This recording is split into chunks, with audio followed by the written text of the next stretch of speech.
कांवड़ यात्रा को लेकर के एआईएमआईएम के उत्तर प्रदेश अध्यक्ष शौकत अली ने विवादित और भड़काऊ स्टेटमेंट दिया। शौकत अली ने कांवड़ यात्रा को लेकर सड़क जाम करने और नेम प्लेट वाले नियम पर भी सवाल उठाए।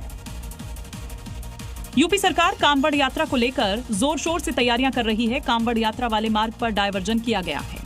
साथ ही दुकानदारों से उनकी असली पहचान न छिपाने का भी निर्देश दिया गया है। लेकिन यूपी सरकार का ये निर्देश एआईएमआईएम नेता को रास नहीं आ रही है। इसलिए वो कांवड़ यात्रा को लेकर तैयारियों पर सवाल उठा रहे हैं और भड़काऊ बयान दे रहे हैं। तो सड़कें अगर चलने के लिए तो सिर्फ उसको चलने के लिए रखा जाए, न कि नेशनल हाईवे को बंद करके जनता के रास्ते को तंग किया जाए, रूट को डाइवर्ट किया जाए तो परेशानी बढ़ती है। तो कम से कम इसका लिहाज रखना चाहिए। 2027 में होने वाले उत्तर प्रदेश विधानसभा चुनाव में योगी आदित्यनाथ जीत की हैट्रिक लगाने की कोशिश में लगातार जुटे हैं और ऐसा लग भी रहा है कि उनकी इस हैट्रिक पे असदुद्दीन ओवैसी मदद कर रहे हैं, क्योंकि उत्तर प्रदेश में चुनाव के लिए वो पूरी तरीके से कमर कस चुके हैं। इन सबके बीच यूपी में अपने सियासी जमीन तलाश रहे ओवैसी ने एक बार फिर से गठबंधन के लिए हाथ फैलाए हैं। लेकिन इस बार भी शायद वो बिना गठबंधन के ही रह जाए और अगर चुनाव में बीजेपी की वापसी होगी तो भाईजान के पास कहने के लिए होगा कि उन्होंने तो हाथ बढ़ाया था लेकिन कोई आगे नहीं आया। भाईजान अपनी स्ट्रैटेजी से आगे बढ़ रहे हैं तो योगी आदित्यनाथ सनातन और हिंदुत्व के मुद्दे पर अडिग हैं। पूरब से पश्चिम तक सनातन, हिंदुत्व और विकास की नई इबारत लिख रहे हैं तो विपक्ष के पाप भी गिना रहे हैं।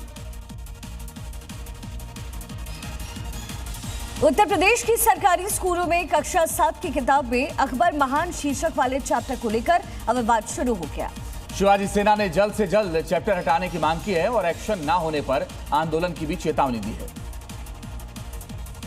मुजफ्फरनगर में शिवाजी सेना के पदाधिकारियों ने प्रेस वार्ता कर पाठ्यक्रम में संशोधन की मांग की और चेतावनी दी है कि अगर इस किताब में संशोधन नहीं हुआ तो प्रदेश भर में CEDDHO पर प्रदर्शन करेंगे। हालांकि इस विवाद पर अभी शिक्षा विभाग की तरफ से कोई रिएक्शन नहीं आया है, जबकि शिवाजी सेना का कहना है कि अकबर क्रूर शासक था, लेकिन अध्याय में अकबर को महान बताया गया है, जो पूरी तरह गलत है। और बड़ी खबर आपको बता दें, यूपी के पूर्व मंत्री मोहसिन रजा ने मुख्यमंत्री योगी आदित्यनाथ से मुलाकात कर वक्फ बोर्डों में गड़बड़ियों की जनपदवार SIT जांच और स्पेशल ऑडिट कराने की मांग की है। उन्होंने दावा किया है कि 70,000 से ज्यादा वक्फ संपत्तियां गायब हैं। मोहसिन रजा ने वक्फ संशोधन अधिनियम 2025 का स्वागत करते हुए पारदर्शी जांच की जरूरत बताई है। उत्तर प्रदेश के पूर्व मंत्री हैं मोहसिन रजा, जिन्होंने मुख्यमंत्री योगी आदित्यनाथ से मुलाकात कर वक्फ बोर्ड में गड़बड़ियों की जनपदवार में बात उठाई। यूपी के पूर्व मंत्री मोहसिन रजा ने सीएम योगी से मुलाकात कर वक्फ बोर्ड की संपत्तियों में गड़बड़ियों की जनपदवार SIT जांच और स्पेशल ऑडिट कराने की मांग की है। उन्होंने दावा किया कि पहले 2 लाख से ज्यादा पंजीकृत वक्फ संपत्तियां थीं, जबकि अब उनकी संख्या करीब 1.27 लाख रह गई है। रजा ने आरोप लगाया कि हजारों संपत्तियां रिकॉर्ड से गायब हैं और कई जिलों में अवैध कब्जे और फर्जी ट्रांसफर की शिकायतें मिली हैं।